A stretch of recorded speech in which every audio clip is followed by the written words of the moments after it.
Oke, shalom para jemaat yang hadir, senang sekali ya. Hari pagi ini spesial ya, kita ada kedatangan 3 anak-anak, join praise and worship kita. Kita harus memberikan contoh yang baik ya, orang-orang dewasa. Senang sekali ya teman-teman, kita masih punya hari yang baik untuk kita bisa beribadah, hari yang damai. Kalau saya melihat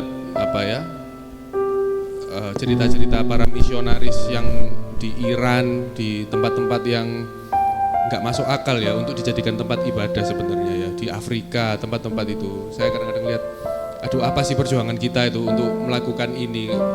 Kadang-kadang ya bukan mau meremehkan niat kita ya, bukan mau pesimis, tapi melihat mereka melakukan itu yang nggak masuk akal, kayak mereka ini kayak nganggur gitu, misionaris-misionaris itu. Tapi di sisi lain mereka tuh mengatakan, ada satu quote yang baik sekali ya, mereka itu salah satu misionaris dari UK atau Amerika gitu, dia bilang dia cewek, dia di Afrika itu tempat konflik, dia bilang ya aku nggak takut mati karena aku sudah mati, hidupku udah diambil Yesus, jadi aku sudah mati. Kalau jadi ancaman mati buat aku sudah nggak berlaku karena aku udah mati.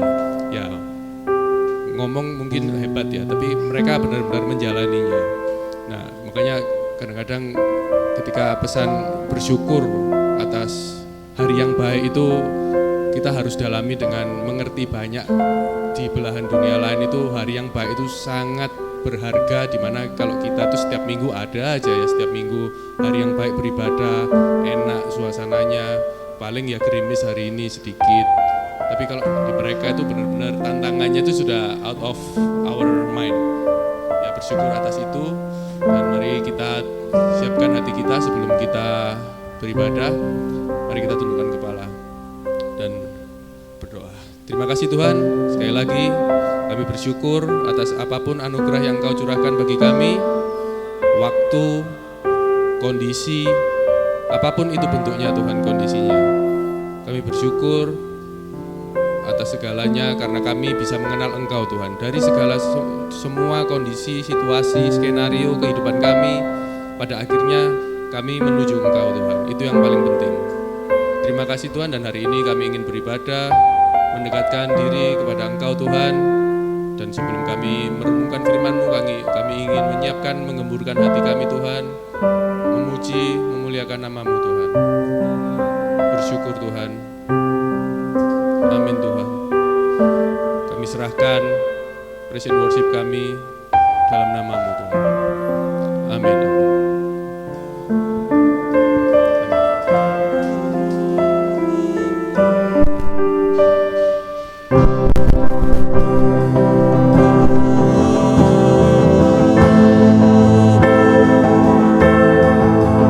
Wonderful you are,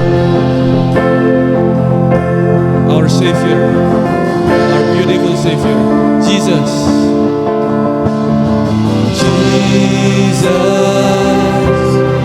Beautiful Savior, God of all majesty, Prince of Peace, Lamb of God, holy and righteous.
Tuhan. Amin. Bersyukur ya teman-teman atas hari ini yang diizinkan Tuhan. Mari kita semangat memuji namanya. Nyanyian kemenangan. Kemenangan bagi kami semua Tuhan. Karena Engkau penyelamat kami. Nyanyikan. Satu nama yang besar hanyalah nama-Mu Tuhan. Gunung batu pemenang hanyalah nama-Mu Tuhan. Batas kuasa-Mu Tuhan. Ajaib hebat Raja perkasa. Kami bawa pujian, nyanyian kemenangan, masuki gerbang-Mu, hati kami bersuka. Tangan kami terangkat, sorakan kemenangan, terpujilah nama-Mu Yesus Raja, segala Raja, segala Raja. Yesus, haleluya.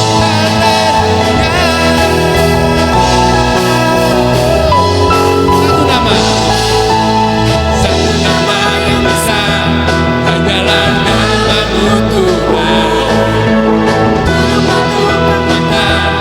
Hanyalah nama-Mu Tuhan. Tak terbatas kuasa-Mu Tuhan. Ajaib hebat Raja perkasa. Kami memujikan, nyanyian kemenangan, masuki gerbang-Mu, kami bersuka. Tangan kami terangkat, sorakan kemenangan, berpujilah nama-Mu Yesus Raja. Kami bawa pujian, nyanyian kemenangan, masuki gerbang-Mu, hati kami bersuka. Tangan kami terangkat, sorakan kemenangan, berpujilah nama-Mu Yesus Raja, segala Raja.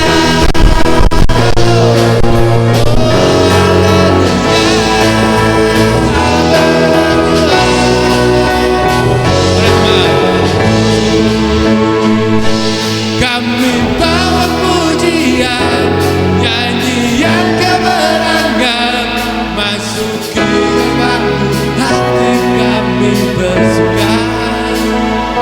Tangan kami terangkat, sorakan kemenangan, berpujilah nama-Mu Yesus Raja. Kami bawa pujian, nyanyian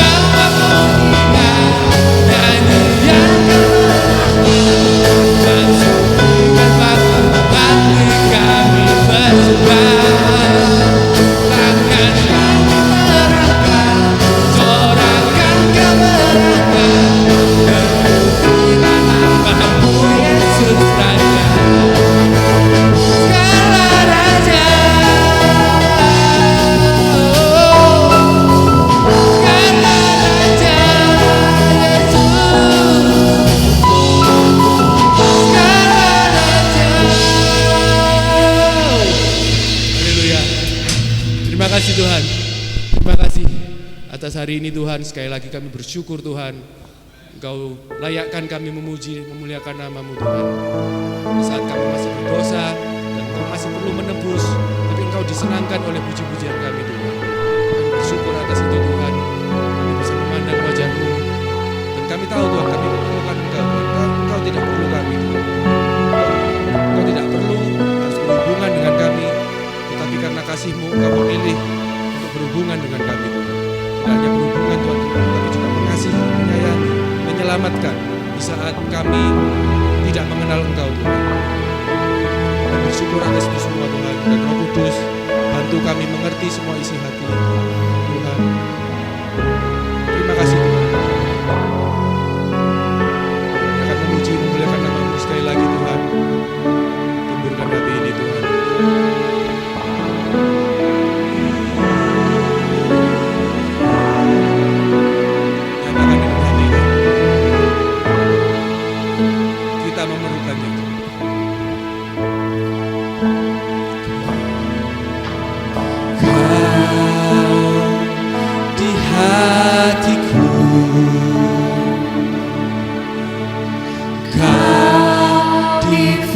pikiranku dan bawaku mendekat. Di mana kau tinggal, kau di hatiku, kau di hatiku, kau di pikiranku dan bawaku mendekat. Di mana kau tinggal, ku perlu kau Tuhan, menjamah hatiku. Ku perlu kau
Sungguh mengerti hatiku.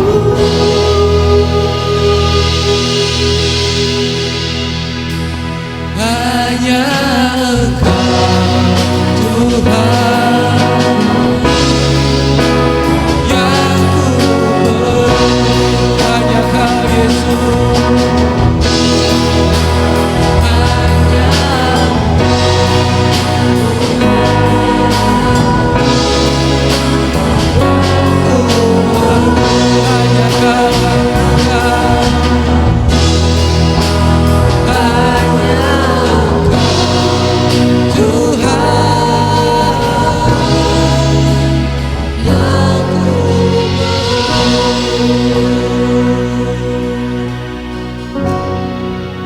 Tuhan, terima kasih Tuhan.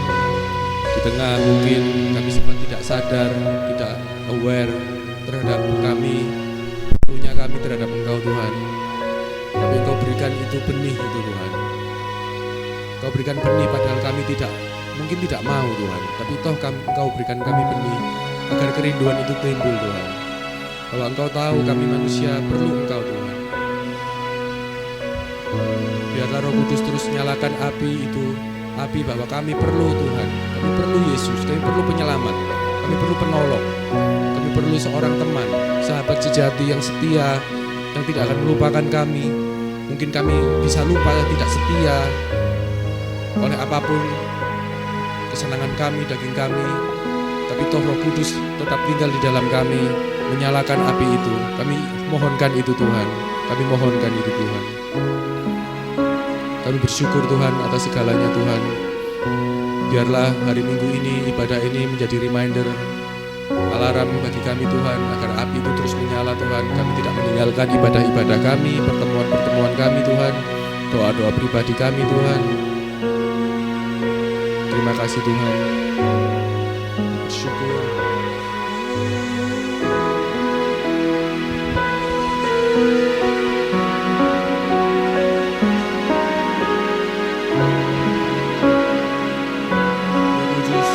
Sirami hati ini. Mari jemaat kita nyanyikan sekali lagi. Ku perlu, kami perlu. Ku perlu Kau Tuhan,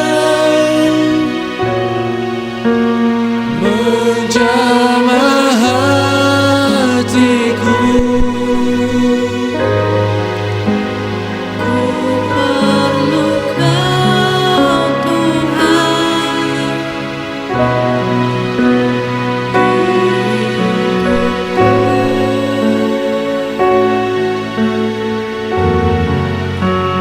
hanya Engkau Tuhan mengerti hatiku. Hanya Engkau Tuhan yang ku perlu. Kami perlu Kau Tuhan.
Sesungguhnya kalau tanpa Tuhan, hidup kami adalah hidup yang mengerikan.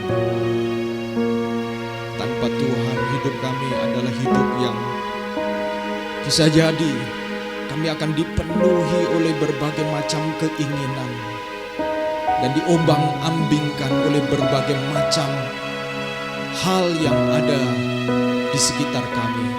Itu sebabnya ya Tuhan, dari waktu ke waktu kami ingin sekali lagi membuka hati kami, membuka diri kami untuk Engkau berfirman kepada kami, untuk Engkau bersabda kepada kami. Sebagaimana ketika Engkau menciptakan seluruh alam semesta ini, Engkau berfirman dan maka itu jadi. Maka melalui kuasa firman yang sama, biarlah iman yang lemah Engkau kuatkan Tuhan. Iman yang mulai layu Engkau segarkan Tuhan.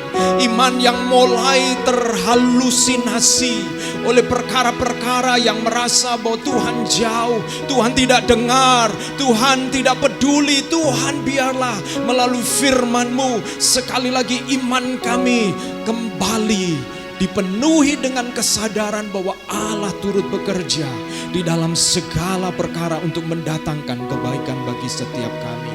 Dan demikian juga Tuhan, melalui firman-Mu kiranya Tuhan Engkau menciptakan perkara-perkara yang baru. Buah roh yang awalnya itu sesuatu yang mustahil.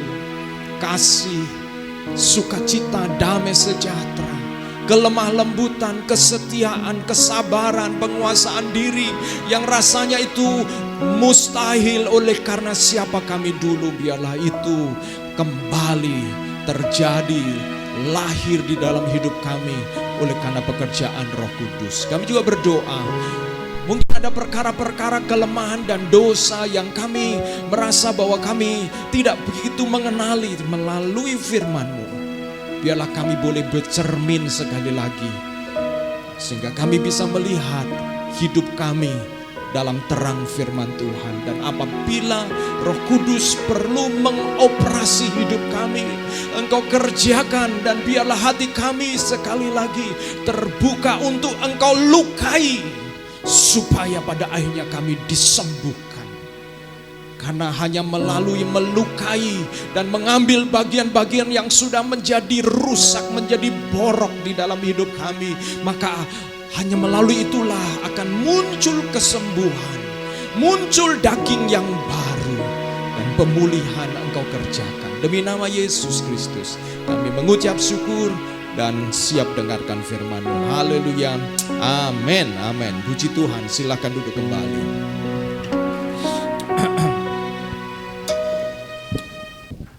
Selamat pagi semuanya. Shalom. Ya, saudara-saudara, kita sudah memasuki bulan yang ke-7, saudara-saudara, bulan Juli. Ya, bulan Juli tidak terasa ya, kita sudah menyelesaikan setengah dari tahun 2025 dan kita akan menyelesaikan separuh setengahnya. Pertanyaannya, dalam perjalanan hidup kita, kalau minggu yang lalu berbicara tentang Roh Kudus yang mentransformasi hidup, sehingga setiap kita orang percaya menyadari bagaimana karya Roh Kudus yang mengubahkan. Lalu untuk apa perubahan itu? Ya, untuk apa sih kita berubah? Untuk apa kita mengalami transformasi? Saya yakin bukan hanya supaya kita setelah itu masuk surga. Kalau itu terjadi, kenapa setelah kita percaya Yesus nggak mati saja, begitu ya? Kenapa kita masih dibiarkan hidup? Saudara-saudara, kenaikan kelas yang tanpa ujian adalah suap. Saudara-saudara, kalau ada orang naik kelas tiba-tiba nongol tanpa ikut ujian, maka sebenarnya yang terjadi di balik layar kemungkinan ya itu sesuatu yang tidak wajar. Demikian juga dalam hidup kita, dalam iman kita. Kalau kita naik kelas, maka akan ada ujian-ujian di dalam hidup saudara dan saya. Nah, pagi hari ini saya ingin menyampaikan kebenaran firman Tuhan tentang menjadi anak-anak terang. Menjadi anak-anak terang. Kalau Yesus berkata di dalam Injil Matius, kamu adalah terang dan garam dunia. Maka kemudian Paulus berbicara kepada jemaat di Efesus, ya. Siapa jemaat Efesus? Saudara-saudara, jemaat Efesus, kota Efesus adalah kota besar, ya. kota besar. Dan kota Efesus juga terkenal sebagai kota yang memiliki patung yang disebut patung Dewi Diana atau Dewi Artemis. Patung yang sangat besar, di mana patung itu adalah patung dewa atau dewi kesuburan, saudara-saudara. Dewi Diana adalah dewi kesuburan atau dewi cinta. Ya. Dan di sana, saudara-saudara, karena saking fenomenalnya patung itu, maka banyak orang datang ke Efesus hanya untuk bisa meminta, menaikkan permohonan kepada Dewi, ya, Dewi Diana ini. Dan bahkan kalau saudara-saudara membaca Kisah Para Rasul, pada waktu pertama kali Paulus memasuki kota Efesus, Paulus pada waktu itu begitu dia memberitakan Injil, kemudian ada orang yang percaya. Awalnya dia ketika berjalan di Efesus itu kemudian ada namanya anak-anak Imam Skewa, ya. Jadi ada anak-anak Imam Skewa ini melihat pelayanan Paulus itu yang penuh dengan kuasa yang luar biasa. Mereka ingin punya seperti yang dimiliki oleh Paulus, sehingga mereka bahkan seolah-olah mereka mau meniru pelayanan Paulus. Dan di dalam Kisah Para Rasul dikatakan satu kali mereka berusaha mengusir setan dari seorang perempuan yang sangat dikenal sebagai perempuan yang kerasukan setan, yang dikuasai oleh setan. Tetapi orang ini kemudian berkata, kalau Paulus aku kenal, tapi kamu siapa? Nggak enak banget ya saudara-saudara kalau kita niru-niru lalu ternyata kita tidak dikenal, saudara-saudara. Siapa sih kamu? Nah saudara, begitu Paulus memasuki kota Efesus, ada tantangan luar biasa dengan kuasa kegelapan. Paulus diikuti oleh seorang yang gila ini dan mengatakan dia adalah rasul dari Tuhan, dia utusan Tuhan. Dan Paulus mengatakan diam kamu, ya. Jadi walaupun seolah dapat rekomendasi, tapi siapa yang memberi rekomendasi? Yang memberi rekomendasi adalah seorang yang biasanya ditanya oleh orang-orang untuk mendapatkan jawaban-jawaban dari iblis, saudara-saudara. Jadi saudara-saudara jangan cepat berbangga kalau kita direkomendasi oleh seseorang. Paulus tidak gila dengan rekomendasi, saudara-saudara. Tidak gila dengan support, dukungan. Karena siapa yang mendukung ini? Kadang-kadang gereja Tuhan ini kadang-kadang lupa, ya. Nggak apa-apa, didukung oleh siapapun nggak apa-apa. Oh saudara-saudara, kalau kita lihat prinsip firman Tuhan, Paulus menghardik yang mendukung seolah-olah mengeluh-elukan pelayanannya. Ternyata di balik itu adalah setan, saudara-saudara. Jadi setan ini bisa macam-macam bentuknya. Tetapi saudara-saudara, di kota Efesus pula lah kemudian terjadi suatu kegerakan luar biasa, karena kemudian orang yang dirasuk setan ini kemudian disembuhkan oleh pelayanan Paulus, dan melalui itu kemudian terbentuklah jemaat Efesus. Nah saudara-saudara, jadi kalau kita membayangkan kota Efesus adalah kota yang gelap. Kenapa? Karena di kota Efesus yang Dewi Diana, ada patung Dewi Diana, patung kesuburan itu saudara-saudara, mereka di situ ada yang namanya para pelacur bakti. Apa itu pelacur bakti, saudara-saudara? Pelacur bakti adalah imam-imam perempuan yang melacurkan diri kepada orang-orang yang menyembah patung Dewi Diana untuk meminta sesuatu. Jadi perzinahan itu sudah masuk di dalam bagian keagamaan, saudara-saudara. Jadi betapa gelapnya, saudara-saudara. Nah kalau saudara-saudara sudah mulai muncul penyembahan berhala, perzinahan, yang kejahatan-kejahatan yang lain itu pasti menyusul, saudara. Jadi Efesus adalah kota yang sangat gelap. Kota yang habit kebiasaan dari orang-orang Efesus adalah perzinahan adalah bagian dari keagamaan. Bayangkan saudara-saudara. Kalau sudah dipadukan antara keagamaan dan kehidupan tidak bermoral, maka itu adalah kegelapan yang paling pekat. disinilah kemudian Paulus menyampaikan atau menulis surat Efesus ini kepada orang-orang atau jemaat di Efesus. Efesus pasal 5. Efesus pasal 5 ayat 1 sampai ayat yang ke-21. Sebenarnya teks kita cukup banyak, tetapi saya akan batasi secara bertahap, saudara-saudara. Tapi saya akan bacakan, saudara-saudara, mulai ayat yang pertama, supaya kita mengerti flow-nya, mengerti alirannya, saudara-saudara. Ayat yang pertama, pasal 5, Efesus pasal 5 ayat 1 sampai ayat yang ke-8, saudara-saudara. Nanti teks kita adalah ayat yang ke-8. Demikian bunyi firman Tuhan, sebab itu jadilah penurut-penurut Allah. Ini seperti anak-anak yang kekasih. Kalau saudara baca ayat 1, jadilah penurut-penurut Allah. Paulus ini orang pinter ya, saudara-saudara. Jadi kalau dia menulis surat, itu ada namanya tesis statementnya.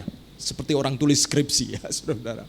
Ada tesis statementnya, yaitu jadilah penurut-penurut Allah.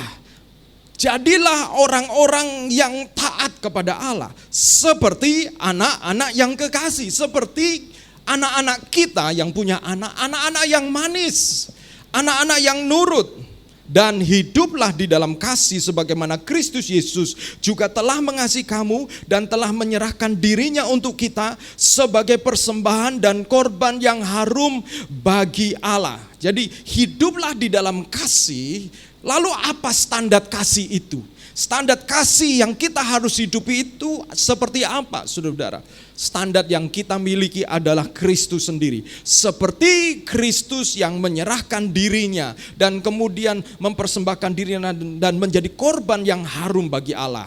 Lalu kalau saudara baca ayat 1, 2, ini masih ngomongnya enak ya saudara-saudara. Ngomongnya penurut Allah, anak-anak kekasih, lalu kasihnya itu seperti apa? Ya seperti kasih Yesus. Oke, saya mengerti, oke. Tetapi coba mulai ayat 3.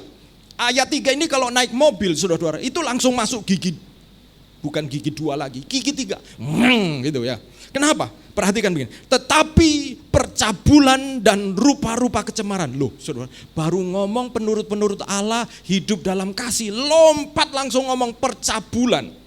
Dan rupa-rupa kecemaran atau keserakan disebut saja pun jangan di antara kamu. Sebagaimana sepatutnya bagi orang-orang kudus.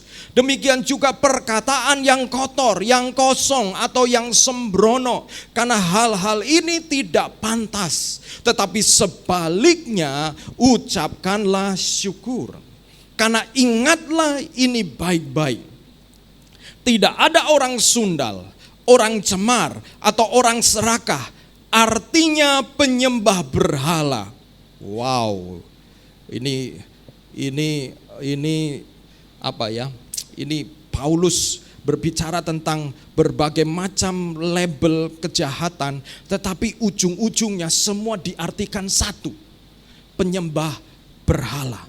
Kenapa itu? Nah, nanti kita lihat bersama. Yang mendapat bagian di dalam kerajaan Kristus dan Allah. Paulus berbicara orang-orang tersebut tidak akan dapat bagian di dalam kerajaan Kristus dan kerajaan Allah. Janganlah kamu disesatkan orang dengan kata-kata yang hampa, karena hal-hal yang demikian mendatangkan murka Allah atas orang-orang durhaka. Sebab itu janganlah kamu berkawan dengan mereka. Memang dahulu kamu adalah kegelapan, tetapi sekarang kamu adalah terang di dalam Tuhan. Sebab itu hiduplah sebagai anak-anak terang. Saudara-saudara, mari kita akan perhatikan bersama-sama ayat-ayat ini. Sebenarnya di sini Paulus sedang berbicara tentang adanya, next slide, yaitu revolusi identitas. Sepanjang kita tidak menyadari bahwa terjadi revolusi. Revolusi itu apa sih, saudara-saudara? Kalau evolusi itu satu proses, ya. Evolusi itu satu proses dari simple, dari sederhana menjadi kompleks, itu evolusi ya. Karena dalam teori evolusi, karena menyesuaikan diri dengan alam sehingga terjadilah evolusi kita yang belajar. Tetapi revolusi itu evolusi yang berulang jadi ekstrim, saudara-saudara. Dan dikatakan bahwa dulu kita adalah, bukan dulu kamu hidup dalam kegelapan. No, saudara-saudara. Paulus firman Tuhan dengan sangat jelas mengatakan dulu kamu adalah apa, saudara-saudara? Kegelapan. Berapa banyak di antara kita berpikir dulu kita hidup dalam kegelapan. Tapi saya bukan kegelapan loh. Saya hanya hidup dalam kegelapan. Betapa banyak kita dalam konteks keluarga, family. Aduh, karena keluargaku itu, karena keluargaku begini, karena papaku, karena mamaku begini, karena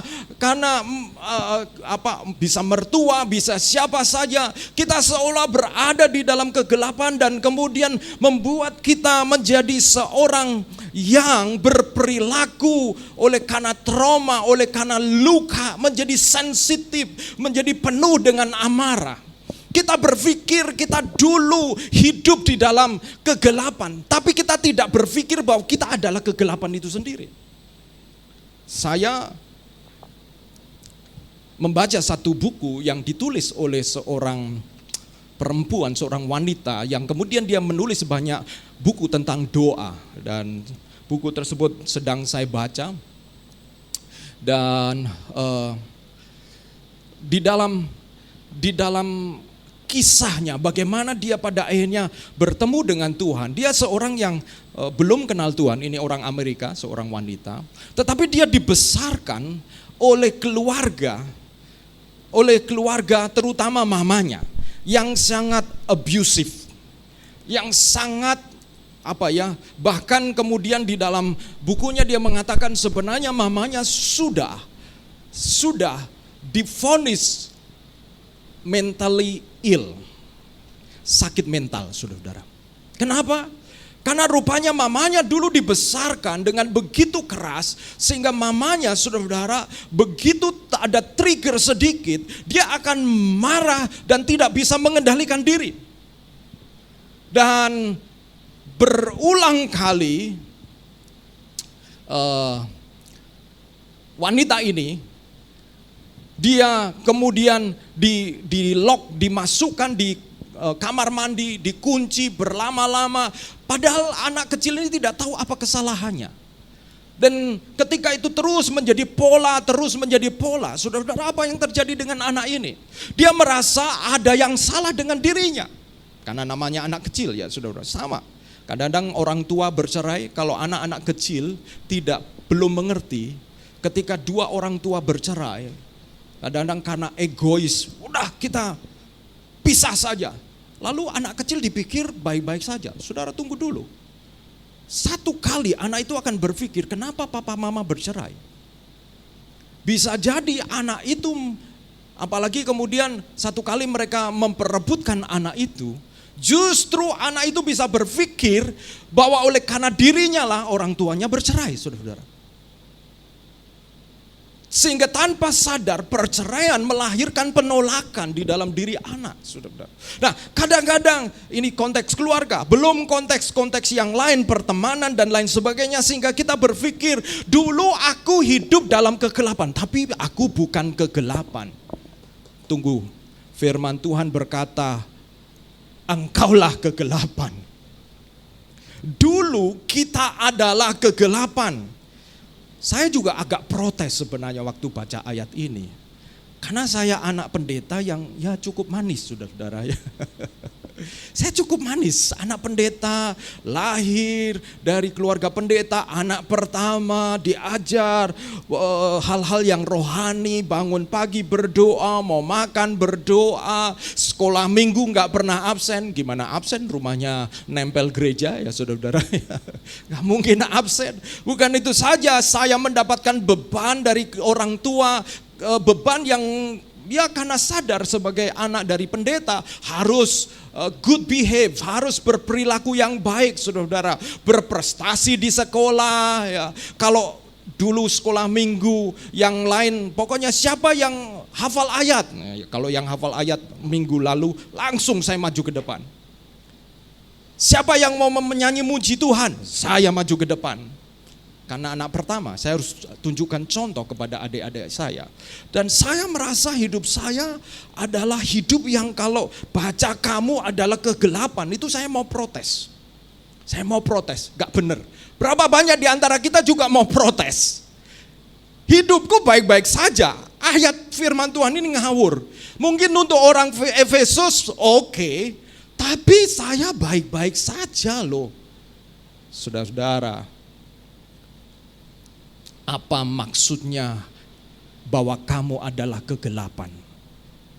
Bukan hanya hidup dalam kegelapan, tetapi kita adalah kegelapan itu sendiri. Kegelapan itu telah menyatu dengan kita sehingga itu menjadi identitas kita. Itulah identitas kita, makanya kita berpikir, bersikap, berperilaku. Kegelapan adalah sesuatu yang normal, wajar, dan lumrah. Berapa banyak di antara kita yang memiliki nilai-nilai yang pernah ditanamkan, entah keluarga, entah teman, yang sebenarnya itu tidak normal, tetapi oleh karena itu ditanamkan kepada kita, itu seolah menjadi normal. Misalnya, kita melihat orang tua, papa pukul mama, pak. Kita kaget. Tapi karena itu berulang, jadi wajar. Tanpa sadar, kemudian itu tumbuh di dalam diri kita. Menjadi kenormalan. Lalu kita blaming.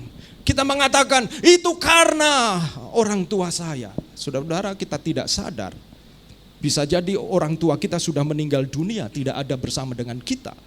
Tetapi kita masih mewarisi nilai-nilai kewajaran yang sebenarnya itu adalah kegelapan. Itu adalah kegelapan.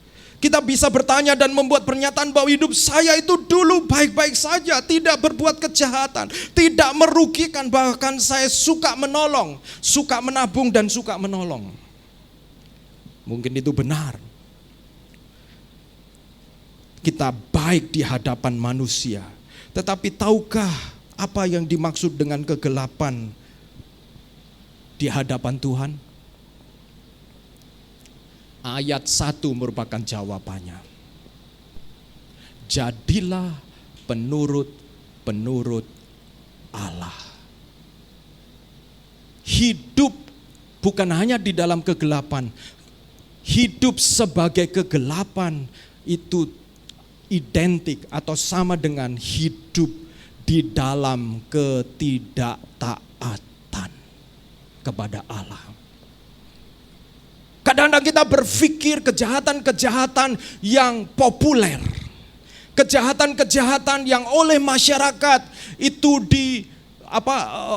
dihujat, saudara. Dan kita berkata, aku tidak seperti mereka.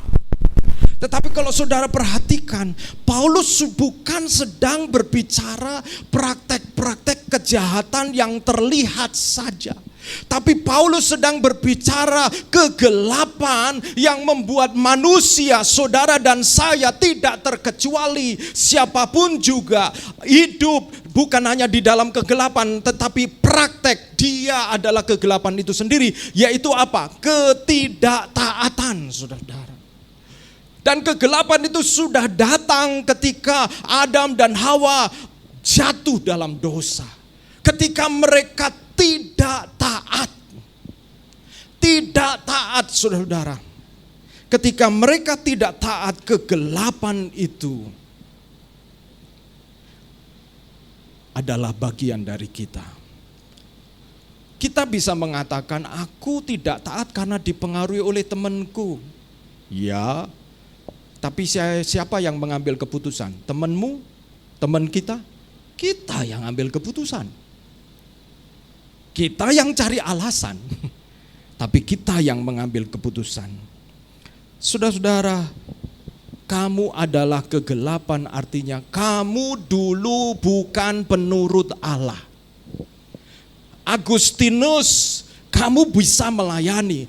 kamu terlibat sebagai anak pendeta. Tetapi apakah kamu melakukan itu untuk siapa? Untuk orang tua saya sebagai pendeta.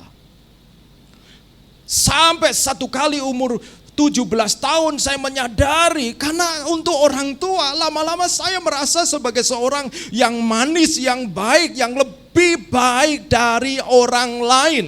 Dan di sanalah lahir kesombongan.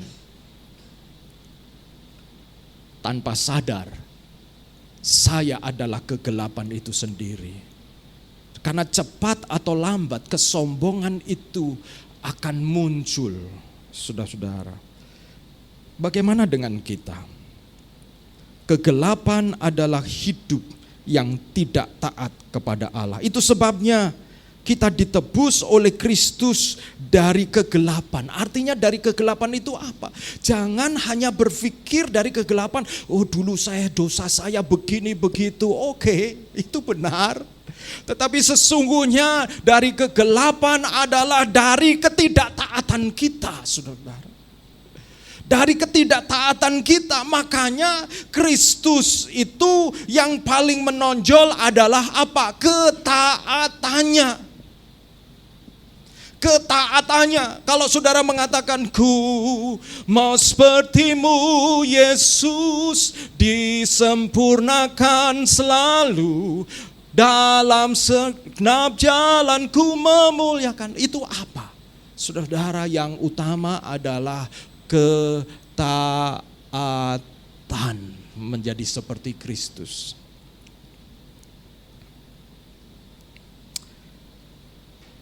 Itu sebabnya Paulus berkata, jadilah penurut Allah. Dan bagian berikutnya mengatakan, sekarang terang dalam Tuhan. Sekarang kamu adalah anak-anak terang. Adanya perubahan revolusi identitas kita, anak terang. Nah, berarti saudara-saudara, kita tidak perlu pinjam terang dari orang lain, karena kita adalah terang itu sendiri. Ini menarik ya. Kalau begitu, ketidaktaatan sebagai gelap. Begitu kita menjadi anak-anak terang, dan kemudian kita jatuh dalam ketidaktaatan lagi, maka kita kemudian terang kita redup, saudara-saudara. Terang kita menjadi redup. Mungkin kita tetap sebagai orang baik karena kita mulai mengenal pengajaran-pengajaran yang baik. Tetapi begitu kita kehilangan ketaatan yang sesungguhnya, dalam pengertian kita mungkin hidup bermoral, iya, tetapi apakah yang menjadi kehendak Tuhan? Saya yakin kehendak Tuhan bukan pada tahap di mana kita bermoral saja, tetapi ada kehendak Tuhan yang lain yang Tuhan nyatakan kepada kita. Terang dalam Tuhan itu berarti hidup sebagai penurut-penurut Allah. Terjadi suatu transformasi total seperti dari ulat menjadi kupu-kupu. Kalau kita tidak belajar dalam biologi, kita tidak pernah tahu bahwa kupu-kupu itu dari ulat. Betul ya? Karena sangat indah, sangat bagus. Kupu-kupu. Ya, di Surabaya jarang lihat kupu-kupu ya, saudara-saudara. Tapi dulu kalau masih tinggal di Malang, di kampus kami banyak pohon. Jadi ada musim, itu musim mangga, saudara-saudara. Dan ada mangga-mangga yang jatuh ini, ada kupu-kupu yang hinggap. Kalau saudara pergi juga ke arah Batu, satu kali kami pernah ke Coban Rondo, dan di Coban Rondo di air terjun lalu ada semacam cipratan embun dari air terjun itu kupu-kupu kuning itu hinggap bergerombol begitu indah. Tapi siapa yang sangka bahwa dulu adalah ulat yang kerjaannya tiap hari makan terus. Makan tidur, makan tidur, makan tidur. Lalu bukannya itu saja, tetapi ada bulu-bulunya. Memang untuk pelindung. Tetapi kita tidak pernah membayangkan bahwa kupu-kupu yang indah ini berasal dari ulat. Demikian juga saudara dan saya. Transformasi yang dikerjakan oleh Kristus di dalam diri kita adalah transformasi yang membuat jadikan aku indah yang kau pandang mulia. Seturut karyamu di dalam hidupku, ajarku berharap hanya kepadamu. Kita nyanyikan ini di akhir ibadah kita. Jadikan aku indah adalah bagaimana saudara dan saya menjadi penurut Allah. Nah, saudara-saudara, next slide. Ini yang kenapa saya kemudian ketika melihat Paulus bicara tentang penurut Allah, lalu kemudian menjadi anak-anak terang, tapi Paulus kemudian bicara tentang dosa. Karena memang dosalah yang membuat anak-anak terang tidak bisa bersinar. Yang membuat terang kita itu menjadi redup. Yang membuat orang berkata, Allah, apa bedanya kamu dengan orang lain? Kalau sama saja, saudara-saudara. Dosa. Kita harus mengenali dosa. Dan bagaimana ketika kita mengenali dosa, maka kita juga mengenali bagaimana menjadi penurut-penurut Allah. Dosa itu komprehensif, dosa itu menyeluruh, saudara-saudara, di semua bagian. Di dalam ayat 3 sampai ayat yang kelima, tetapi percabulan dan rupa-rupa kecemaran atau keserakahan disebut saja pun jangan di antara kamu sebagaimana sepatutnya bagi orang-orang kudus. Disebut saja pun artinya bukan hanya disebut, tetapi dijadikan obrolan. Saya bicara hal ini karena memang beberapa waktu yang lalu LGBT begitu masif, luar biasa, dan memakai semua cara untuk kemudian mengiklankan dirinya. Jadi betapa value, nilai-nilai ketaatan, takut akan Tuhan itu bisa tergusur oleh seolah-olah kewajaran. Itu biasa. Semakin sering muncul dalam berita, seolah-olah makin biasa, saudara. Dan kalau kita tidak mengenali dosa, bahwa itu dosa, hal-hal yang biasa, lama-lama kemudian, saudara, kita anggap sebagai normal. Dan Paulus ayat yang keempat mengatakan, demikian juga perkataan yang kotor, yang kosong, atau yang sembrono, karena hal-hal ini tidak pantas. Tetapi sebaliknya ucapkanlah syukur, karena ingatlah ini baik-baik, tidak ada orang sundal, orang cemar, atau orang serakah, artinya penyembah berhala yang mendapat bagian di dalam kerajaan Kristus dan Allah. Paulus menyebutkan ada dua jenis ketidaktaatan yang dia munculkan melalui dosa. Yang pertama adalah dikatakan di dalam ayat 3, yaitu percabulan dan rupa-rupa kecemaran. Percabulan dan rupa-rupa kecemaran. Kata percabulan itu bahasa aslinya porneia. Itu yang menjadi akar kata dari pornografi. Ya, pornografi. Saudara-saudara, di dalam kemajuan elektronik ini yang luar biasa, mungkin tahun 80, 90 ya, sebelum itu ke belakang, pornografi itu muncul di dalam bentuk-bentuk yang masih terbatas.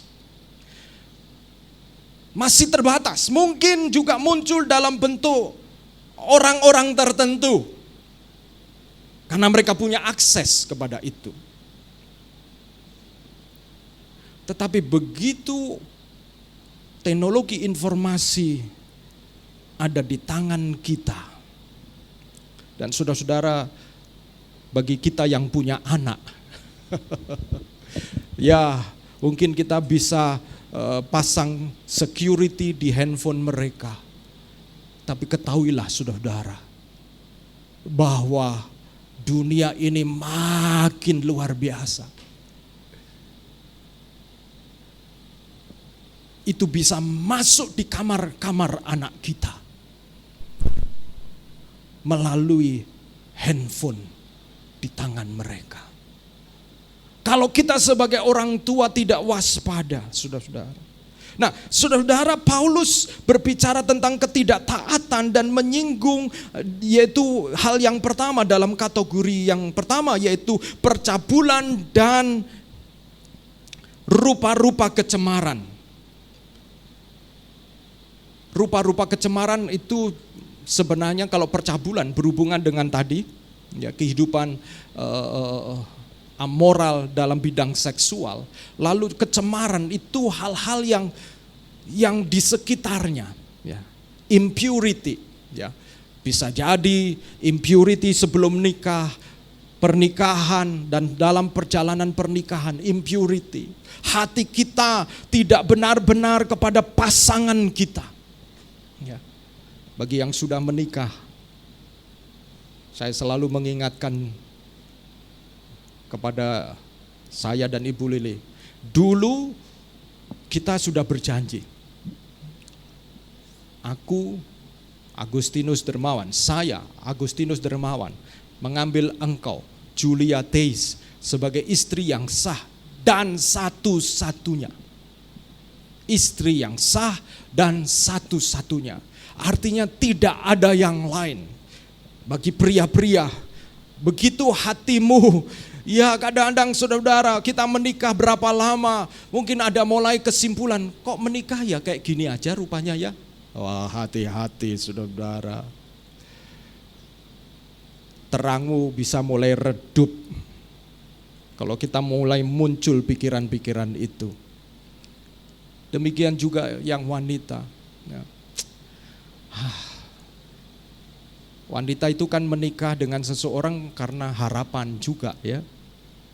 Saya kalau menikah dengan dia, saya akan diratukan.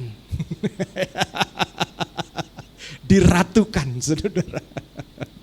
Menjadi queen. Tapi dalam perjalanan menikah kok saya nggak merasa jadi ratu, malah jadi babu. Ya, aduh, kenapa ya? Tidak merasa sebagai ratu gitu ya, tidak mendapatkan seperti yang diharapkan. Ya mungkin waktu wedding ya terpenuhi lah wedding ya, katanya. Saya belum pernah jadi wanita, saya mungkin satu kali harus wawancara wanita gitu. Katanya kalau wanita itu punya impian dengan weddingnya. Tapi kalau laki-laki enggak punya impian dengan weddingnya. Itu sebabnya saudara-saudara, pada waktu pernikahan itu sesuatu yang kadang-kadang bisa miss. Kenapa? Karena kadang-kadang pria mengatakan, ya wis terserah kamulah gitu ya. Mau nuansa apa, warna apa gitu. Dipikir enggak peduli, bukan enggak peduli, enggak punya mimpi untuk itu. Yang penting nikah gitu, yang penting nikah resmi. Tapi wanita, hai para Adam, wanita itu ya yang sudah melewati masa-masa ketegangan itu, puji Tuhan saudara. Yang belum dan akan melewati saudara, akan mengatakan nikah hanya satu kali gitu ya. Seumur hidup, wah itu. Lalu diulang lagi sama vendornya, iya loh C, ini seumur hidup. Apalagi Cece sudah diet, sudah the best profile picture nanti ya saudara. Maka kita gak bisa lagi bergerak, saudara-saudara. Tapi saudara-saudara, setelah menikah bagaimana? Pernikahan kita harus menjadi penurut-penurut Allah. Jangan izinkan ada sesuatu yang menyusup di dalam pernikahan kita. Amin. Jangan izinkan. Paulus saja ngomong, kata-kata kosong, kata-kata sia, jangan kamu ucapkan. Jangan kamu ucapkan. Kenapa? Karena sekali diucapkan itu jadi kebiasaan.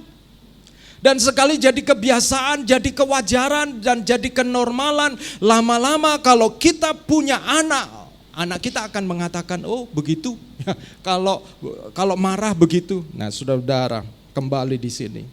Ketidaktaatan yang pertama itu berhubungan dengan kehidupan kekudusan, kecemaran, dan kehidupan dalam kaitannya dengan kehidupan seksual, saudara-saudara. Kata porneia itu berarti amoralitas seksual, perjinahan, kemesuman. Bukankah ini yang ditawarkan di dunia ini, saudara-saudara? Pergi malam-malam, apa yang ditawarkan, saudara-saudara? The best bait. Apa bait itu? Umpan yang terbaik itu apa, saudara-saudara? Bukankah kemesuman? Umpan yang terbaik.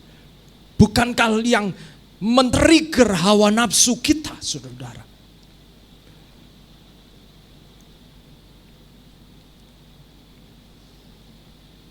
Dan ketidaktaatan yang kedua adalah keserakahan. Wow, keserakahan. Kok Paulus ini dari kehidupan seksualitas menjadi keserakahan. Nah, kalau saudara belajar psikologi, Sigmund Freud itu berbicara tentang adanya ego yang terdalam dari manusia itu berhubungan dengan seksualitas. Ya. Lalu yang kedua adalah keserakahan. Keserakahan itu apa artinya? Lebih dan lebih bagi saya atas resiko apapun. Itu keserakahan. Keinginan lebih dan lebih bagi aku, bagi ego kita dengan resiko apapun. Ini adalah dosa yang melahirkan ketidaktaatan di dalam segala bidang. Yaitu semua bidang yang menumpuk kepada aku. Baik waktu, potensi, harta, keuangan. Banyak hal yang kita miliki yang kemudian kita tumpuk lebih lagi demi aku, saudara-saudara. Kadang-kadang gereja juga dipakai menawarkan, menumpuk semua keserakahan juga, saudara-saudara. Mungkin menentang dosa seksual, tetapi ternyata dosa keserakahan dibiarkan begitu saja, saudara-saudara. Dengan alih-alih mengatakan, satu kali saya pergi ke Jakarta masih mahasiswa waktu itu. Dan ini ada seorang senior saya yang dia melayani di Jakarta.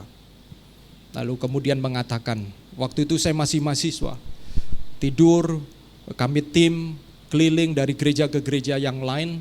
Lalu satu kali kami mau pergi ke sebuah gereja, lalu kemudian kami akan naik bajai, saudara-saudara, naik bajai. Waktu naik bajai lalu dia mengatakan, karena saya ketua timnya, Gus, kenapa kalian naik bajai?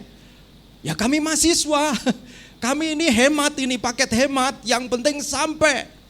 Jangan naik bajai, at least naik taksi lah. Ya ini ongkosnya gak cukup untuk naik taksi, cukupnya naik bajai. Lalu dia ngomong begini, Gus, kalian mahasiswa, saya kasih tahu ya, kalau kalian naik bajai, lalu pelayanan di gereja itu, gerejanya di sebuah tempat perumahan namanya Pondok Indah, saudara. kalian dari mobil yang kalian naiki, kendaraan yang kalian naiki, itulah penghormatan yang kalian akan dapatkan. Sebagai mahasiswa diindoktrinasi seperti itu, saudara-saudara. Maksudnya apa? Maksudnya kalau kalian naik bajai, hati mereka itu sudah setengah meragukan pelayanan kalian. Begitu ya? Saudara-saudara, saya waktu itu sebagai mahasiswa enggak paham. Masa sih gitu ya. Tetapi saudara-saudara, makin kesini, satu kali ada yang menasihatkan saya begini. Kamu jam tanganmu ini jam tangan piro ini? Jam tangan apa ini? Loh, jam tangan ini kan fungsinya untuk apa? Fungsinya untuk apa, saudara-saudara? Menunjukkan waktu ya. Percuma jam tangan mahal tapi telat kan percuma ya, saudara-saudara. Ya kan ya. Jam tangan 5.000-an tapi on time, karena itu fungsinya kan begitu. Kan fungsinya gitu, saudara-saudara. Jadi dia mengatakan, Gus, kamu kalau jam tanganmu biasa-biasa aja, lalu kamu tunjukkan Tuhan Yesus baik, jam tangan 5.000-an, saudara-saudara, tidak mencerminkan Tuhan Yesus baik untuk hidupmu. Orang apa bisa percaya? Pernah juga saudara mendengar ada orang yang mengatakan begini, siapa itu orang-orang yang dulu membuka Aladin atau siapa itu, yang mengatakan kentut aja bisa didengar gitu ya, saudara. Kayaknya kemudian dipakai di dalam pelayanan, bukan soal hidup yang kudus, tetapi bagaimana hidupmu yang diberkati secara materi sehingga orang bisa tunduk, bisa mendengar apa yang kita katakan, saudara-saudara. Apakah itu sesuai dengan firman Tuhan? Karena itu akan menjerumuskan saya sebagai hamba Tuhan kepada keserakahan, di mana saya tidak yakin lagi dengan pengurapan Tuhan dan Tuhan yang memilih hambanya untuk melayani siapapun juga. Tetapi saya mulai berpikir bahwa orang bisa mendengar saya kalau saya mungkin naik mobil begini. Dan pada akhirnya bukankah saya telah mengambil resiko apapun juga supaya saya bisa diterima. Saudara-saudara, hati-hati dengan keserakahan yang kadang-kadang berbaju kerohanian. Ya. Tuhan tidak menilai kita dari apa yang kita punya, tapi Tuhan menilai kita dari apa yang kita persembahkan kepada Dia. Hati-hati dengan keserakahan, saudara-saudara. Ini saya mau akhiri dengan berapa waktu yang lalu ketika saya reuni. Saya ketemu dengan adik tingkat saya yang saya tahu dia atletis, suka basket, kalau posting olahraga. Tapi satu kali saya kaget karena di sosmed dia posting, istrinya yang posting, dia mengalami gagal ginjal, saudara-saudara. Masih muda, tinggi. Dia juga istrinya membuka sebuah gereja dan dia adalah seorang yang punya bisnis. Salah satu bisnisnya adalah ikan hias dan ikan-ikan yang mahal ya, saudara-saudara. Ikan-ikan yang mahal. Lalu kemarin karena kesempatan ketemu reuni, saya tanya, dulu kenapa kamu kok bisa sakit gagal ginjal itu gimana ceritanya? Saya tahu kamu seorang yang suka olahraga. Kenapa? Kamu salah minum obat atau apa yang terjadi? Oh enggak.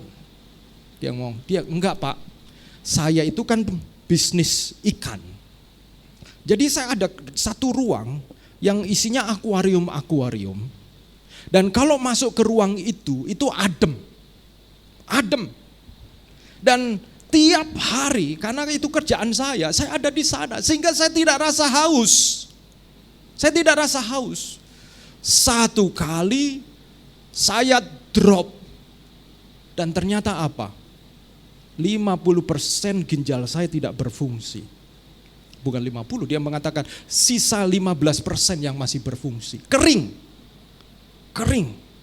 Oh, lalu saya pergi ke dokter. Lalu diagnosanya ngeri ya, diagnosanya ngeri. Entah harus ganti ginjal, ya cangkok ginjal.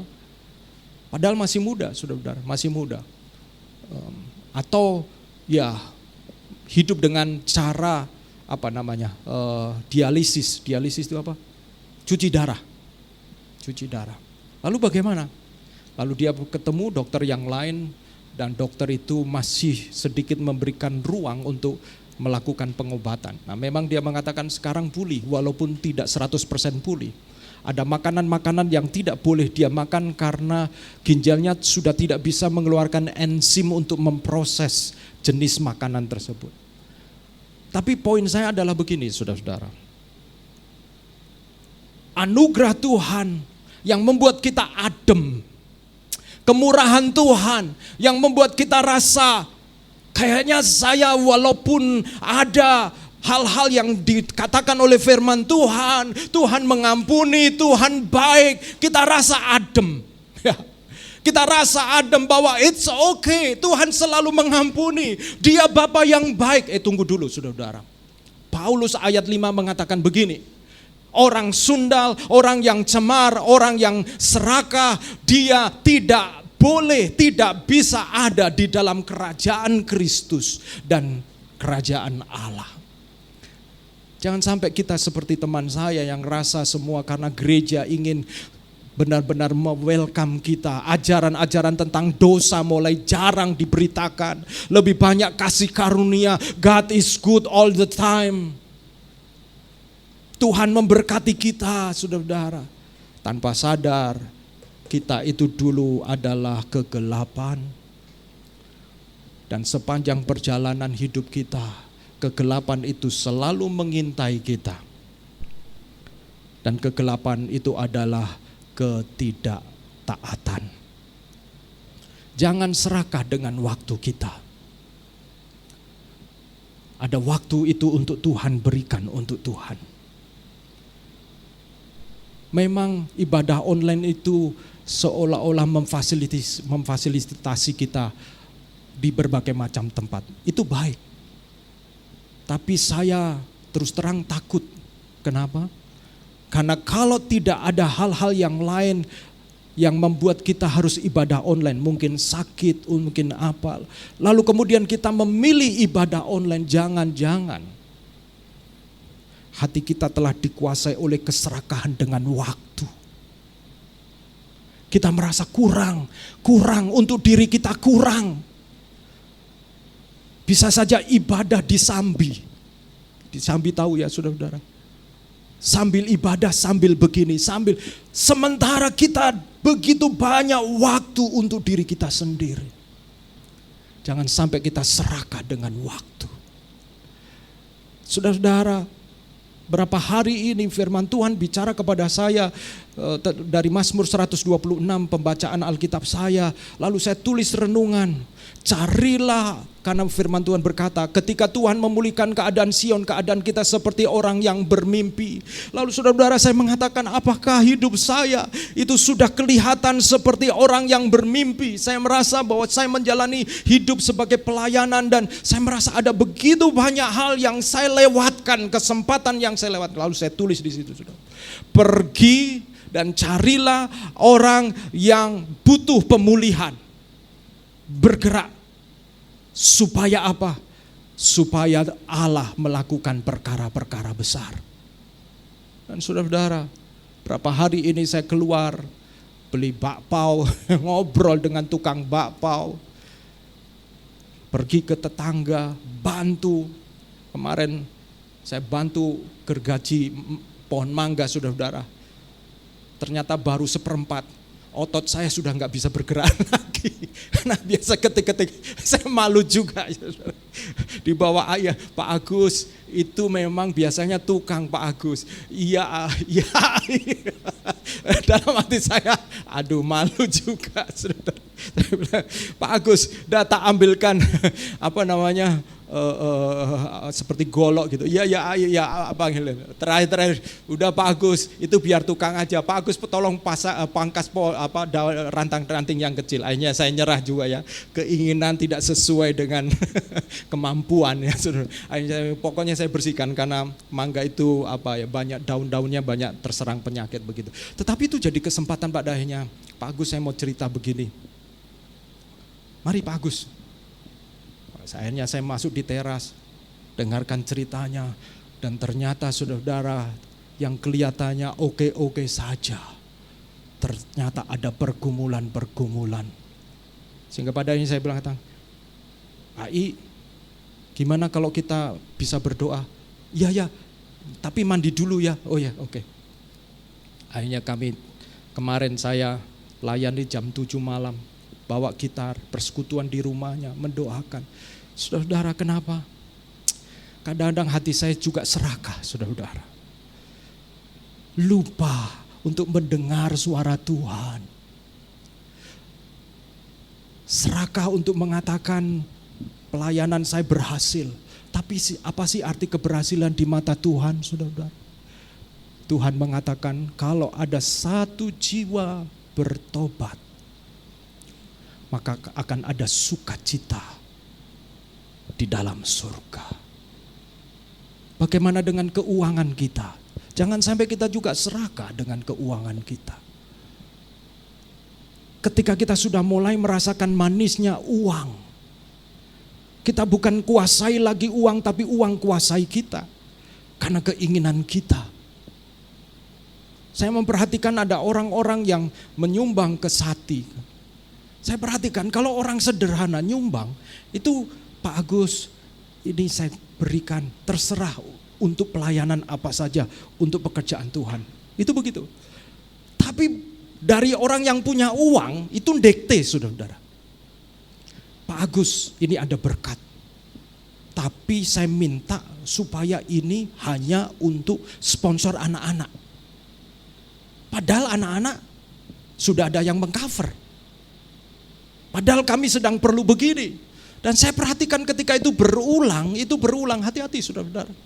Bagi kita yang mulai diberkati Tuhan, kita ingin mengendalikan berkat Tuhan dengan cara tidak bertanya kepada Tuhan, Tuhan apa yang Tuhan mau dengan berkat ini. Tapi kita kemudian mengatakan, ini harus terjadi, ini harus terjadi, harus begini.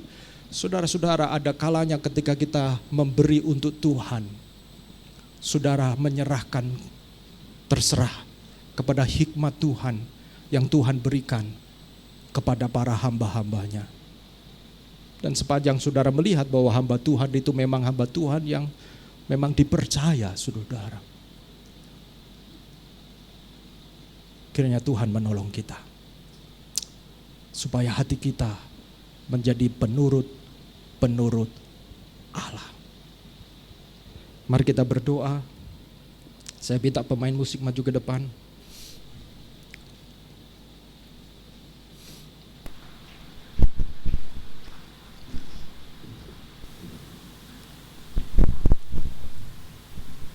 Kadang-kadang kejahatan kita pikir ada di luar sana.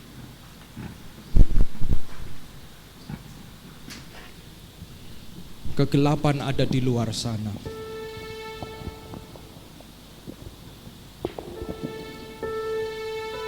Kitab Yeremia berkata bahwa hati manusia itu licik. Kita bisa tertipu oleh hati kita sendiri, saudara. Karena kegelapan bisa membuat hati kita merasionalisasi, memasuk akalkan. Padahal kita tahu Roh Kudus sudah berbicara mengingatkan. Terus seperti yang saya alami, oleh karena kesibukan, saya merasa berhak berkata kepada Tuhan, Tuhan, saya sudah cukup banyak melakukan untuk Engkau Tuhan. Tapi ada satu suara kecil mengatakan, apakah engkau sungguh melakukan semua itu untuk aku atau untuk dirimu sendiri? Wow. Waktu saya mendengar suara kecil itu, saya menangis di hadapan Tuhan. Tuhan, saya ingin dengar dari suaramu. Kalau engkau mau, engkau bekerja melalui hidupku. Saudara, jadilah penurut-penurut Allah,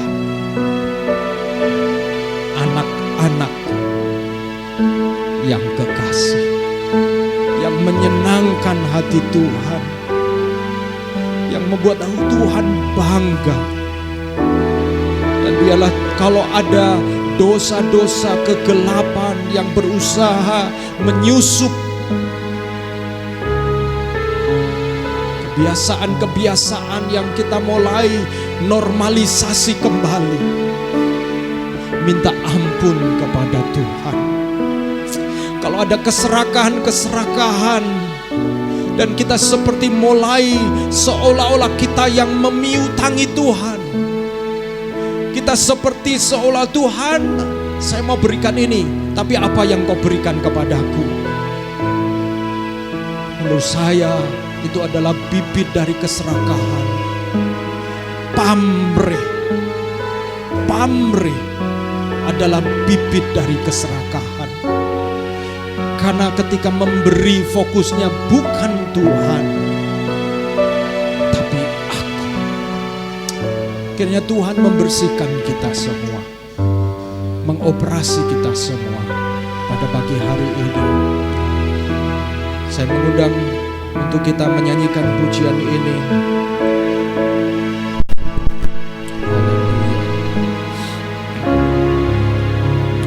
Ku perlu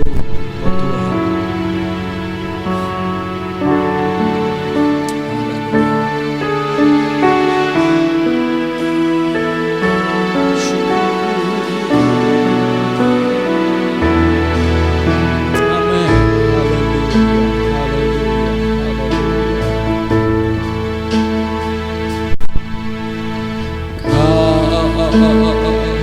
Di hatiku, amin.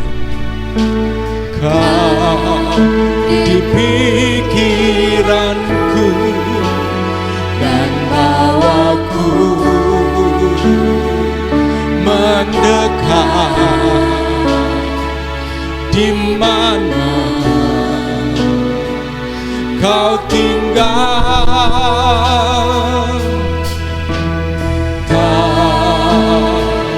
di hatiku, amin. Kau di pikiranku, Kau di pikiranku dan bawaku mendekat. Di mana, amin, haleluya, Kau tinggal. Ku perlu Kau Tuhan, menjamah hatiku Tuhan. Engkau nyatakan terang-Mu Tuhan. Ku perlu Kau Tuhan di hidupku, amin, haleluya. Hanya Engkau Tuhan mengerti hatiku. Hanya Engkau Tuhan yang ku perlu. Mari saya mengundang kita bangkit berdiri, saudara. Renungkan firman Tuhan. Firman Tuhan hari ini, firman Tuhan makanan yang keras, saudara-saudara. Ini bukan bubur. Saudara bisa tersedak mendengar firman Tuhan ini. Tapi Tuhan berfirman karena Dia mengasihi kita. Jadilah penurut-penurut Allah. Bagaimana dengan hati kita? Bagaimana dengan kegelapan? Adakah kehidupan-kehidupan yang itu mulai menggelapkan terang kita, sehingga terang itu tidak bercahaya? Keserakahan adalah sebuah dosa yang dia tidak terlihat, invisible, saudara. Dia bisa berbaju dengan kata-kata yang berhikmat, bahkan bisa mengutip ayat firman Tuhan, tetapi di dalamnya sebenarnya adalah aku dan aku. Bagaimana kita mendapat lebih lagi dengan resiko apapun, termasuk resiko jauh dari Tuhan. Saudara-saudara, kita adalah anak-anak terang. Itu bukan identitas kita. Identitas kita adalah anak-anak terang. Jadilah penurut-penurut Allah. Belajar taat. Belajar taat. Minta Tuhan. Hari ini belum berbicara tentang hikmat. Minggu depan saya akan bicara tentang hikmat, supaya ada keseimbangan. Tapi hari ini pesan sangat kuat buat kita, untuk kita waspada. Kegelapan adalah ketidaktaatan. Bukan sekedar dosa-dosa amoral yang kelihatan, tetapi berhubungan dengan kehendak yang kita serahkan kepada Tuhan. Hak yang kita serahkan kepada Tuhan. Mari kita akan persiapkan hati kita untuk perjamuan kudus. Saya minta tolong untuk Heri dan Velia membantu melayani perjamuan kudus. Maju ke depan. Haleluya, haleluya. Haleluya, haleluya, haleluya. Haleluya, haleluya. Di hadapan kita ada unsur-unsur perjamuan Tuhan yang mengingatkan pengorbanan Yesus kepada setiap kita. Yesus meninggalkan surga, zona yang sangat nyaman, dan menjadi manusia seperti saudara dan saya. Menjadi bayi yang lemah, yang membutuhkan orang tua, yang membutuhkan orang lain untuk bisa bertumbuh dengan baik. Betapa ego Yesus anak Allah harus dihancurkan dan tinggal bersama dengan manusia yang berdosa. Siapa kita sehingga kita bisa berkata, Tuhan, saya tidak perlu melakukan sampai sejauh itu. Saudara-saudara, Tuhan Yesus telah menjadi contoh teladan buat kita. Waktunya untuk saudara keluar dari zona nyaman saudara-saudara, untuk mengikuti kehendak Tuhan, kehendak Dia yang mengenal setiap kita. Salib Yesus juga berbicara tentang bahwa Dia akan menang mengalahkan maut. Ada pengharapan buat saudara dan saya. Ketika kita mengaku dosa kita, pengampunan melalui salib Yesus dikerjakan dan sudah dikerjakan oleh Yesus. Mari kita datang kepada Tuhan. Haleluya, haleluya, haleluya, haleluya, haleluya, haleluya. Sekali lagi ku perlu Kau Tuhan. Ku perlu Kau Tuhan, menjamah hatiku. Ku perlu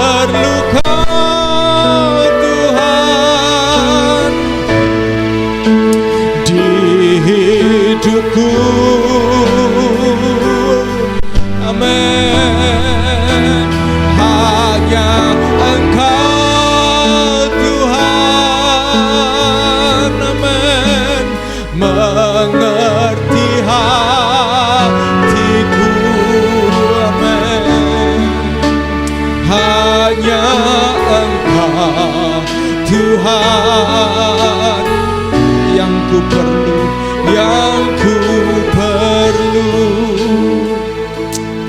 Bapa di dalam surga, Engkau menilik setiap hati kami. Apabila ada kelemahan dan dosa, Tuhan, biarlah Roh Kudus menyingkapkan kepada setiap kami. Apabila ada hal-hal yang kami telah lupa, sehingga hidup kami berfokus kepada diri kami sendiri, Tuhan, ampuni kami Tuhan. Tuhan, ampuni kami kalau kami membangun pelayanan di atas diri kami sendiri dan bukan untuk Engkau. Ampuni kami Tuhan, ampuni kami Tuhan. Apabila kami bekerja, kami berumah tangga, kami membangun keberhasilan demi keberhasilan, tetapi tanpa sadar ada keserakahan yang menyusup kami Tuhan. Karena kadang-kadang begitu manis sampai kami lupa. Tuhan, ampuni kami, ajar kami memberi Tuhan. Kami memberi, mengembalikan persepuluhan, memberi untuk Tuhan, memberi orang-orang yang kekurangan, melaluinya hati kami sekali lagi diberikan kemurnian untuk menjadi penurut-penurut Allah. Saat ini Tuhan, sucikan kami ketika kami menikmati perjamuan kudus-Mu. Dan di dalam nama Yesus Kristus kami mau mengambilnya. Amin. Saya persilahkan dibagikan. Haleluya, haleluya.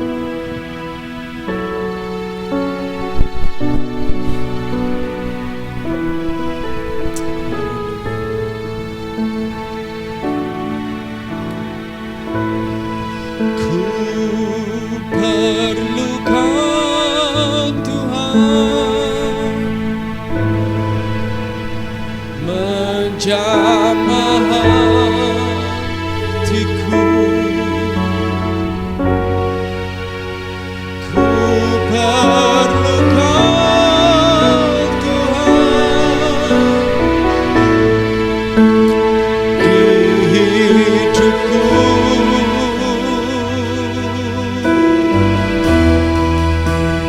Hanya Engkau Tuhan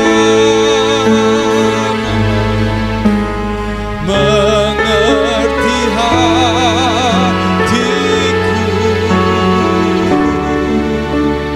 Hanya Engkau Tuhan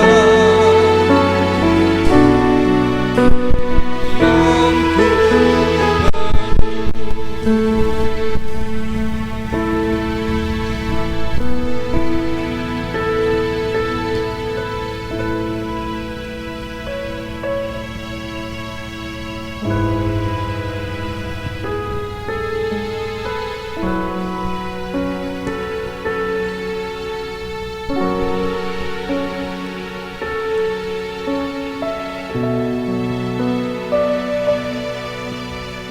Mari kita akan persiapkan musuh-musuh perjamuan.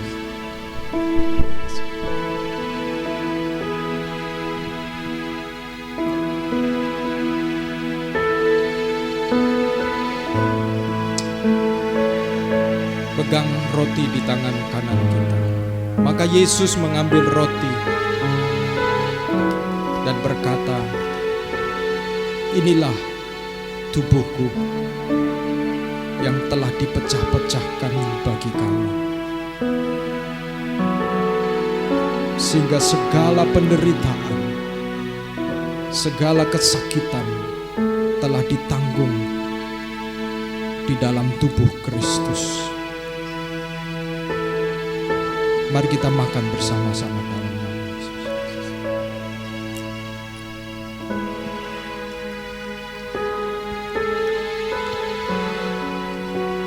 Maka Yesus mengambil cawan yang berisi anggur dan berkata, "Inilah darahku, darah perjanjian yang baru, darah yang telah tercurah, yang membuat perjanjian sekali untuk selamanya, bahwa melalui pengorbanan darah Yesus, semua yang berdosa mendapatkan pengampunan." Mari kita minta pengampunan Tuhan. di dalam hidup kita, di dalam pekerjaan, di dalam rumah tangga. Ada perkara-perkara yang kita mengabaikannya. Kita minta pengampunan Tuhan. Karena darah Yesus adalah darah perjanjian yang baru. Terima kasih Tuhan, terima kasih Tuhan. Ampuni kami Tuhan. Terima kasih. Mari kita minum bersama-sama di dalam nama Yesus. Haleluya. Bapa, kami mengucap syukur Tuhan buat anugerah-Mu yang cukup bagi setiap kami Tuhan.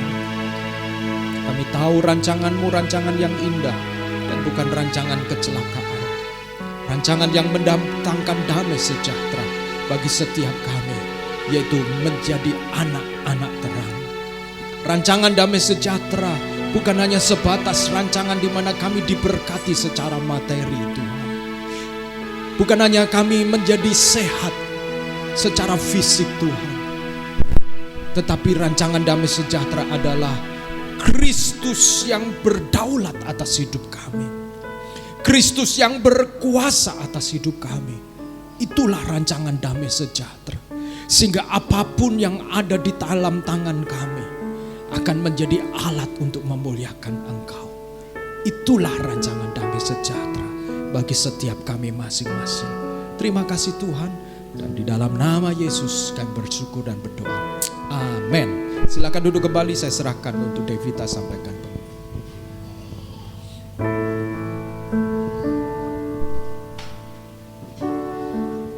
Shalom semuanya, welcome di gereja kita SIF House of Restoration. Senang sekali bisa berjumpa dengan setiap saudara yang sudah hadir pada kebaktian pada siang hari ini, pada pagi hari ini sampai siang hari ini. Sebelum pengumuman hari ini, waktunya kita untuk memberikan persembahan dulu yang terbaik untuk Tuhan kita. Saya minta tolong Asher, boleh minta tolong untuk mempersiapkan kantong persembahan. Nanti dibantu kantong persembahannya dibagikan dari depan ke belakang ya, diterima saja. Sebelum itu kita akan berdoa terlebih dahulu untuk persembahan kita. Mari kita berdoa. Tuhan Yesus, terima kasih Tuhan atas kesempatan hari ini kami boleh tetap bergereja di tempat-Mu ya Tuhan. Kiranya Engkau berkati, sebentar lagi kami akan memberikan persembahan yang terbaik bagi Engkau. Berkati setiap tangan yang memberi, dan kiranya agar persembahan ini boleh dipergunakan untuk memmuliakan kerajaan-Mu saja. Dalam nama Tuhan Yesus kami berdoa, amin. Oke, sambil kantong persembahan dibagikan, saudara juga bisa memberikan persembahan melalui kantong persembahan, dan juga bisa memberikannya secara transfer melalui rekening yang tertera di belakang. Sambil saya akan bacakan satu ayat dari Mazmur 4 ayat 5. Persembahkanlah korban yang benar dan percayalah kepada Tuhan. Kami mengapresiasi setiap jemaat yang sudah memberikan persembahan dan juga perpuluhan bagi pekerjaan Tuhan di SIF. Oke, kita mau welcome juga untuk mungkin jika ada teman-teman yang mungkin nanti ada beberapa saudara atau teman yang belum menemukan tempat untuk bertumbuh, itu bisa di-invite ke gereja kita. Kita ada kebaktian di setiap hari Minggu jam 10 di tempat ini. Dan juga untuk hari Selasa jam 7 pengumuman akan ada KTB Leadership Online. Biasanya more, tapi kali ini ada KTB Leadership. Jadi nanti untuk detailsnya akan di-share di grup. Lalu di hari Kamis kita juga ada KTB. Nah, nanti untuk detailsnya juga akan di-share di grup KTB masing-masing.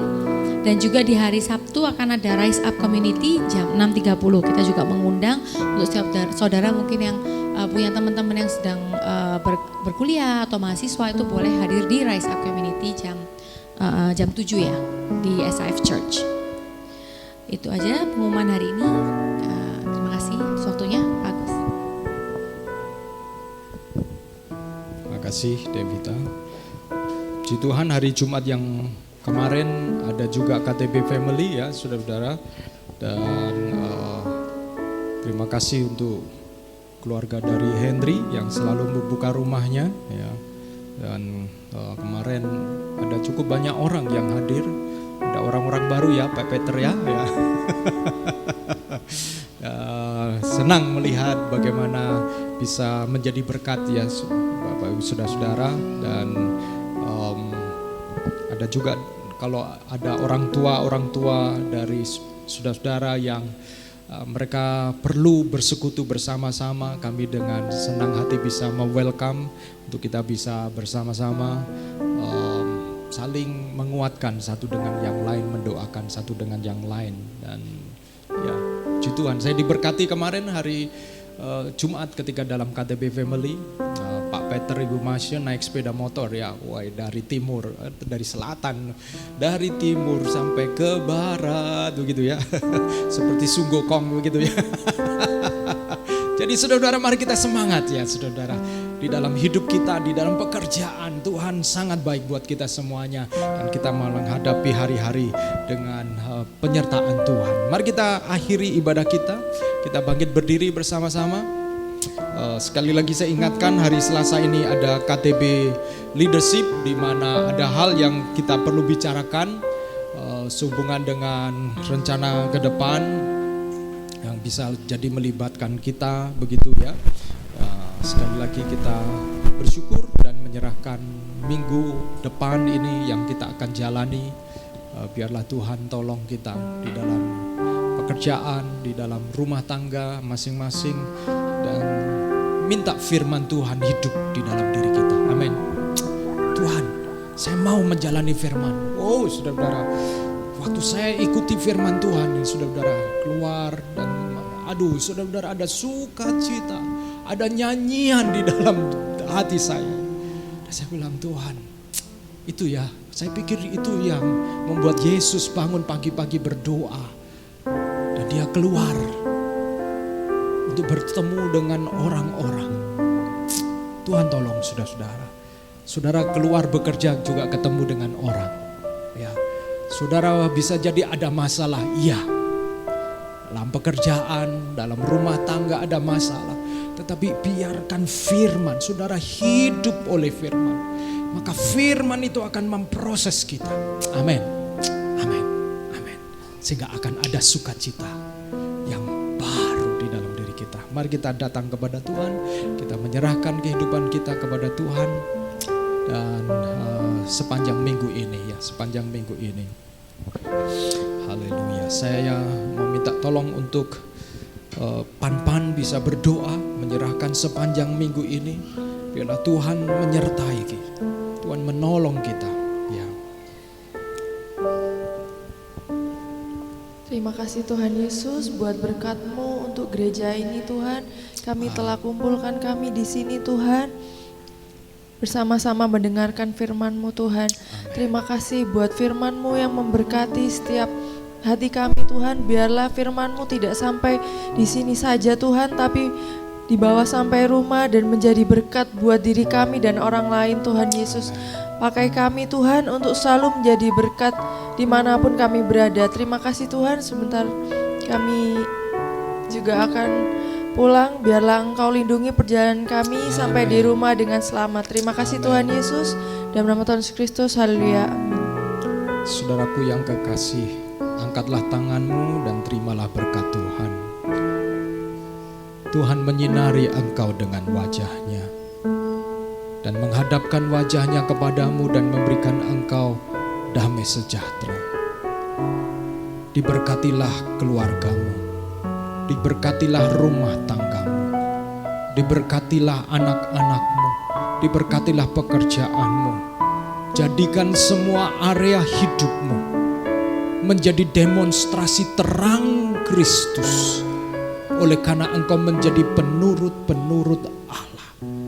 Belajar setia dan taat di dalam perkara yang kecil. Tuhan sanggup menyembuhkan engkau. Luka-luka di dalam dirimu Tuhan sanggup menyembuhkan engkau. Sebab engkau memiliki identitas baru, yaitu anak-anak terang. Dan diberkatilah masa depanmu. Apa yang kau kerjakan dibuat Tuhan menjadi berhasil untuk kemuliaan nama-Nya. Dan terimalah damai sejahtera Allah Bapa, kasih sayang dari Tuhan Yesus Kristus, dan penghiburan oleh karena Roh Kudus menyertai engkau dan saya mulai hari ini sampai Maranatha. Tuhan menjemput kita semuanya. Yang percaya katakan amin, amin, amin. Jadikan aku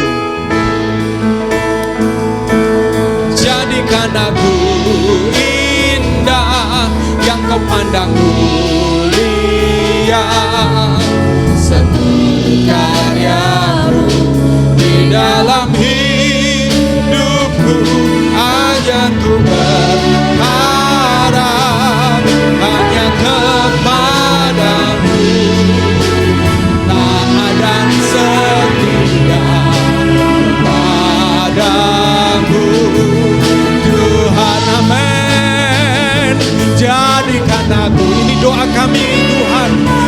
hadapan-Mu.